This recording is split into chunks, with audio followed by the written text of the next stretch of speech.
नमस्कार दोस्तों। उत्तर प्रदेश की राजनीति इस समय ऐसे दौर से गुजर रही है जहां हर राजनीतिक दल अपनी ताकत को नए तरीके से तैयार करने में लगा हुआ है। आने वाले विधानसभा चुनाव को देखते हुए सभी पार्टियां अपने संगठन, सामाजिक समीकरण और वोट बैंक को मजबूत करने की कोशिश कर रही है। इसी माहौल में लखनऊ में बहुजन समाज पार्टी की हाल ही बैठक ने राजनीतिक गलियारों में नई चर्चा पैदा कर दी है।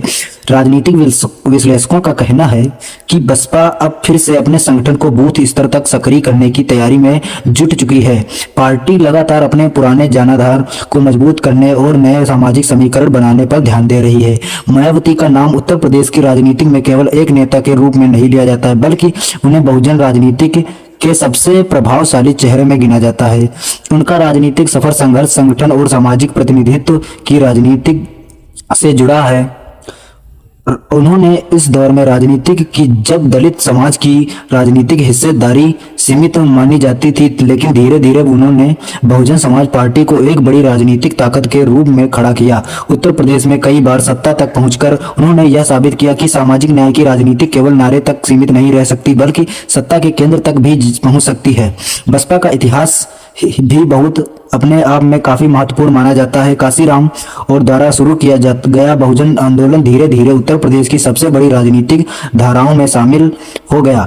मायावती ने इस आंदोलन को आगे बढ़ाते हुए दलित, पिछड़े और कमजोर वर्गों को राजनीतिक मंच देने की कोशिश की। यही वजह है कि आज भी जब बसपा की कोई बड़ी बैठक होती है तो उसका असर पूरे उत्तर प्रदेश की राजनीति में दिखाई देता है। लखनऊ में हुई हाल ही बैठक को इसलिए महत्वपूर्ण माना जा रहा है क्योंकि यह बैठक ऐसे समय में हुई जब विपक्षी दल लगातार नए राजनीतिक समीकरण बनाने की कोशिश कर रहे हैं। कांग्रेस की कुछ दलित नेताओं के मायावती के अवसर पर बिना तय कार्यक्रम के पहुंचने की खबर ने राजनीतिक चर्चाओं को और तेज कर दिया। हालांकि बाद में कांग्रेस की तरफ से सफाई दी गई कि यह कोई आधिकारिक प्रतिनिधिमंडल नहीं था, लेकिन इसके बावजूद इस घटना ने कई सवाल खड़े कर दिए। राजनीतिक उत्तर प्रदेश में नए गठबंधन देखने को मिल सकते हैं या फिर पुराने मतभेद वैसे ही बने रहेंगे। मानना है कि उत्तर प्रदेश की राजनीति में दलित वोट बैंक हमेशा निर्णायक भूमिका निभाता रहा है। इसी वजह से हर दल वर्ग तक अपनी पहुंच मजबूत करने की कोशिश करता है। बसपा लंबे समय तक इस राजनीति का सबसे बड़ा केंद्र रही, लेकिन पिछले कुछ वर्ष में कई नए चेहरे और नई राजनीतिक धाराएं भी सामने आई हैं। इन्हीं नए चेहरों में सबसे चर्चित नाम चंद्रशेखर आजाद का है। चंद्रशेखर आजाद आज भी नई दलित राजनीति के प्रमुख चेहरे में गिने जाते हैं। वे एक सामाजिक कार्यकर्ता, वकील और राजनेता के रूप में अपनी अलग अलग पहचान बना चुके हैं।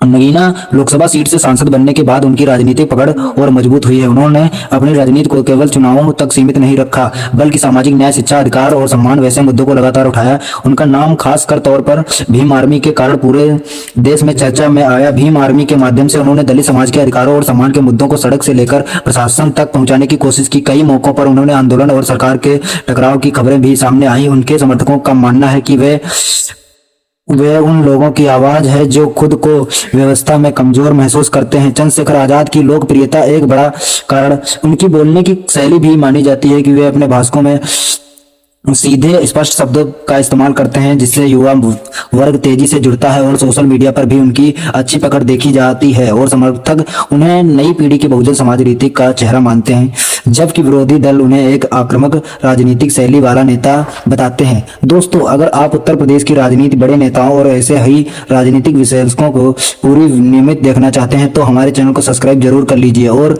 बेल आइकन दबा दीजिए ताकि आने वाली हर नई वीडियो का नोटिफिकेशन आपको सबसे पहले मिल सके। अब अगर मायावती और चंद्रशेखर आजाद की राजनीति को एक साथ समझने की कोशिश करें तो दोनों की राजनीतिक दिशा भले ही अलग दलित समाज और सामाजिक न्याय की राजनीति से सब जुड़ी हो, लेकिन उनकी शैली काफी अलग दिखाई देती है।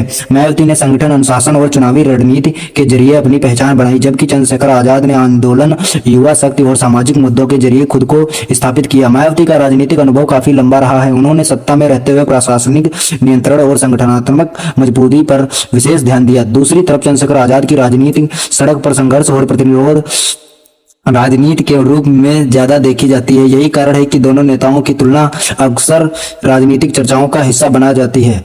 उत्तर प्रदेश में दलित राजनीति हमेशा से सत्ता की दिशा तय करने वाली ताकत मानी जाती है। राज्य की राजनीति में सामाजिक समीकरण बहुत महत्वपूर्ण भूमिका निभाते हैं। किसी भी चुनाव में दलित, पिछड़ा, मुस्लिम और सवर्ण वोटों का संतुलन सरकार बनाने का बिगाड़ने का काम करता है। इसी वजह से सभी दल लगातार नए समीकरण बनाने की कोशिश करते रहते हैं। 2027 के विधानसभा चुनाव अभी दूर जरूर हैं, लेकिन राजनीतिक गतिविधियां अभी से तेज होती दिखाई दे रही हैं। भाजपा अपनी सत्ता को बनाए रखने की कोशिश में लगी हुई है। समाजवादी पार्टी अपने जनाधार को बढ़ाने में जुटी है। कांग्रेस नए सामाजिक समीकरणों की तलाश कर रही है और बसपा एक बार फिर से अपने संगठन को मजबूत करने की रणनीति पर काम कर रही है।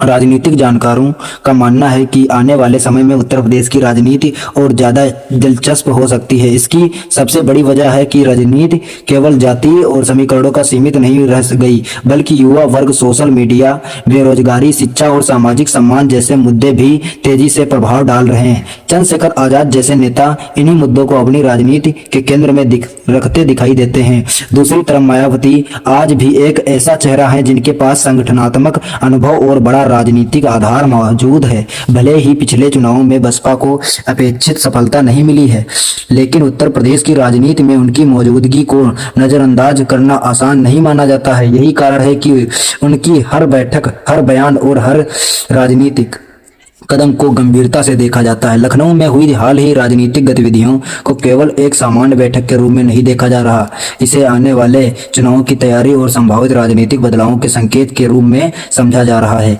अब सबसे बड़ा सवाल है यही है कि क्या उत्तर प्रदेश में दलित राजनीति फिर से अपने पुराने प्रभावों को हासिल कर पाएगी? क्या नए और पुराने नेतृत्व के बीच कोई तालमेल बन सकेगा और क्या विपक्ष आने वाली सामाजिक आधार को एक मंच पर ला पाएगी? इन सभी सवालों के जवाब आने वाले समय में धीरे धीरे साफ होंगे, लेकिन इतना तय माना जा रहा है कि उत्तर प्रदेश की राजनीति में मायावती और चंद्रशेखर आजाद जैसे नाम आने वाले वर्षों में भी चर्चा केंद्र में बने रहेंगे। एक तरफ अनुभव, संगठन और सत्ता का लंबा इतिहास है, तो दूसरी तरफ नई पीढ़ी की आवाज, संघर्ष और आक्रामक राजनीति का एक नया चेहरा। यही वजह है कि उत्तर प्रदेश की राजनीति में इन दोनों नेताओं की भूमिका को बेहद महत्वपूर्ण माना जा रहा है। अगर आप इस पूरे घटना को सरल तरीके से समझेंगे तो केवल नेताओं की मुलाकात या बैठकों की कहानी नहीं है, यह उस बदलती राजनीति की तस्वीर है जहां सामाजिक न्याय और राजनीतिक प्रतिनिधित्व, युवा नेतृत्व और सत्ता की रणनीतियां एक साथ दिखाई दे रही हैं। आने वाले समय में यह देखना बेहद दिलचस्प होगा कि उत्तर प्रदेश की राजनीति किस दिशा में आगे बढ़ती है और कौन सा नेतृत्व जनता के बीच सबसे मजबूत भरोसा बना पाता है। वीडियो देखने के लिए धन्यवाद। अगर आपको यह जानकारी पसंद आई हो तो वीडियो को लाइक करें, अपने दोस्तों के साथ शेयर करें और चैनल को सब्सक्राइब करना बिल्कुल ना भूलें।